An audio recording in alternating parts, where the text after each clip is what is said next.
Welcome to Career Talk. I'm Blake and I'm here with Robert Gresmore. My title is Superintendent for Nelson Fire Protection. We schedule our men for the jobs, make sure they're getting done in a timely manner, and do the hiring, the firing, things like that.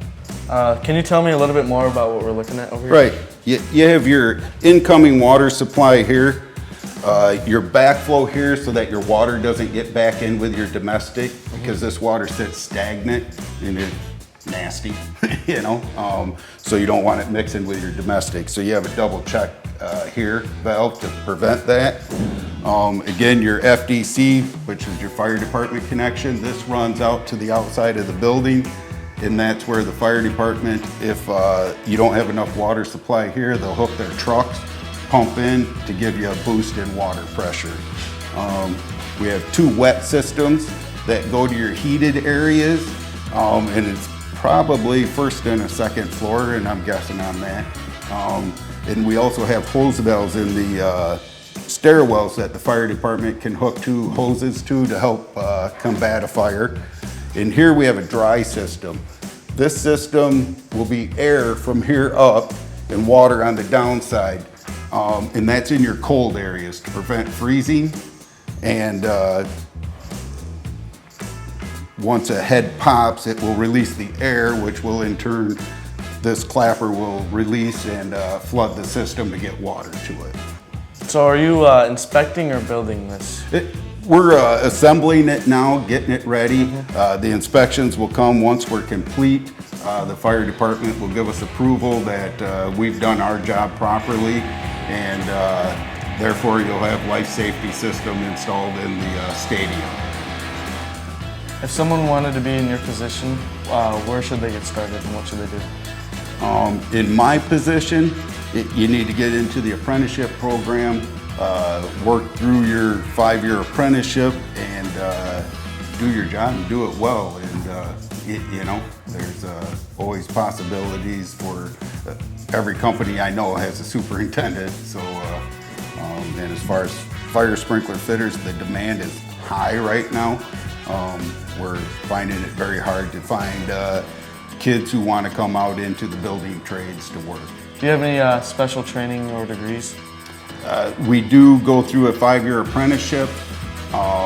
We get a degree from Penn State in mechanical engineering. So is the apprenticeship through your company or somewhere different? No, it's through our union. It's Local 669 Sprinkler Fitters Union. We're a nationwide union. We're one of the largest, maybe second largest locals in the United States. We carry 13,000 members roughly.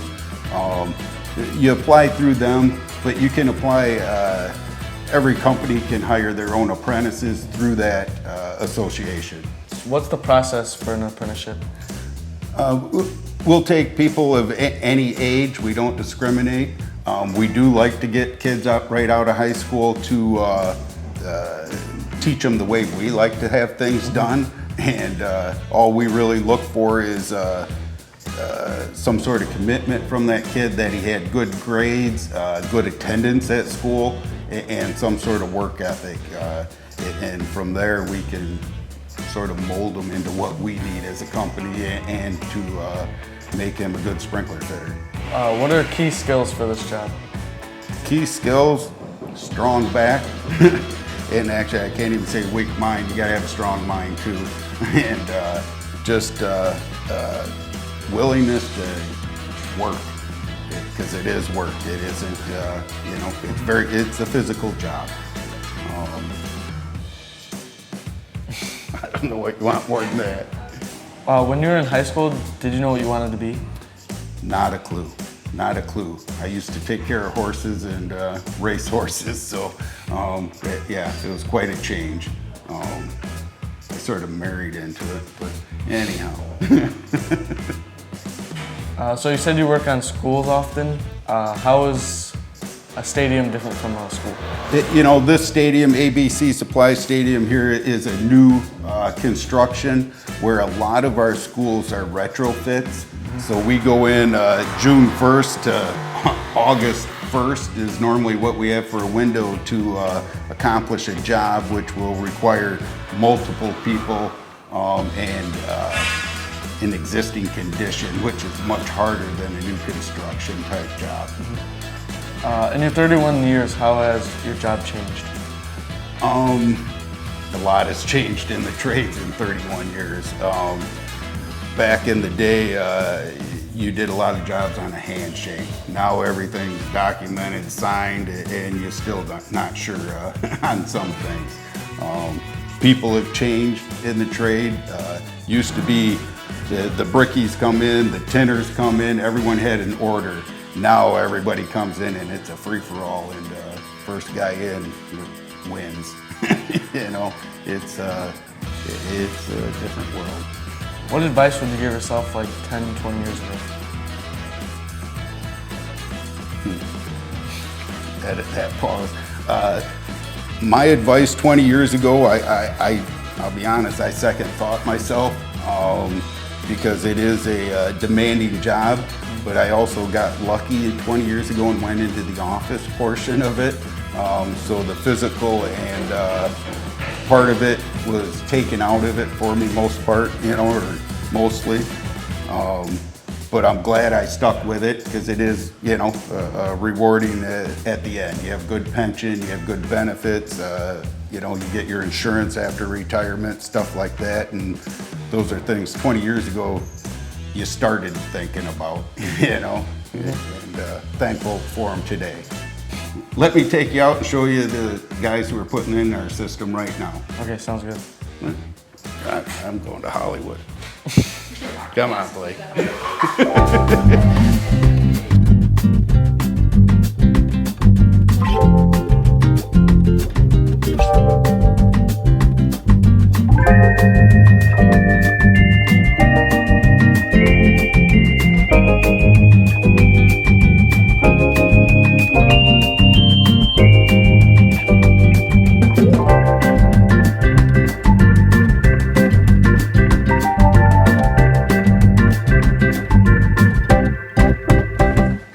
Blake under the bleachers. These guys are putting in the sprinklers, and our apprentice Kalen, I'll turn you over to him. And how did you find your way into an apprenticeship?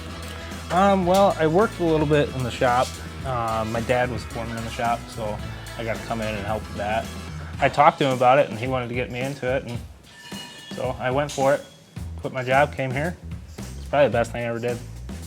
So. What was your path into an apprenticeship? What was my path into the apprenticeship? Yeah. Like from high school to now. Oh, from high school. So out of high school, I did a semester of college, and it just wasn't for me.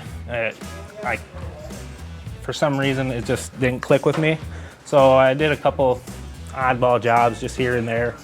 I had one, stuck with it for a couple years, and I got an opportunity, worked in the shop for a little bit, and got turned out into the apprenticeship, and we're here. So really good decision. I mean, can't complain. So what was it you went to college for? I was going to be a personal trainer.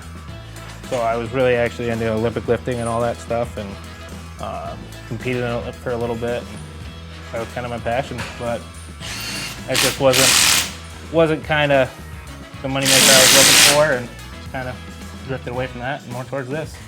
I like this, and I like doing it. I'm motivated every day. Come in, get stuff done, make everyone happy. So, what was the apprenticeship program like? Is it hands-on, right in the field? Yep. So basically, you get turned out and you're right in the field. You're with the fitters, and they're teaching you how to hang pipe and everything. I mean, I think it was my second day. Rob was actually up in the lift helping me, showed me stuff. So it was pretty cool. You get right into it. There's a lot to learn. I mean, for the first year and a half, you're probably like your brain's kind of scrambled. Like there's a lot going on. But as you get on and you keep doing it, and you have guidance from all your journeymen, your foremen, your superintendents, you just keep getting better and better. And then all of a sudden, one day it clicks and you're running stuff on your own. So I think I picked up at it pretty quick. And so, I mean, they don't have to worry about me. I'm over doing my own thing, making sure everything's good where it's supposed to be. So it works out. but no, they do a good job teaching you. There is classroom settings that you have to go to during the month and all that, but yeah. Did you know anything about this job at all before, or did you just go in with an open mind? So my dad, he had done it when he was younger, but he was running the shop. So I knew a little bit about it, but like most people are probably not gonna know about fire protection. And to be honest, it's kind of a shame because, I mean, I went to high school, my high school had fire protection, I didn't even think about it. Like you look up and you don't even notice it. So, but nobody knows how important it is because if there's a fire in that room, it's gonna put that fire out or it's gonna contain that fire that's gonna save it. I mean, if you look back in history, there's thousands and thousands of fires that killed hundreds of people. And it's one of those things where, I mean, not a lot of people know about it, and you don't have to know a lot to get into it, but when you get into it, you start learning. It's actually pretty cool. What keeps you intrigued with this job? Every day is different, to be honest. I mean, some days you have days where you're in warehouses, wide open, 4 walls, a couple 100,000 square feet. You're just hanging lines going through the warehouse. Other days, you got stuff like this, where you're shooting around angles, you're having to measure stuff, lay stuff out perfectly so it all fits together good.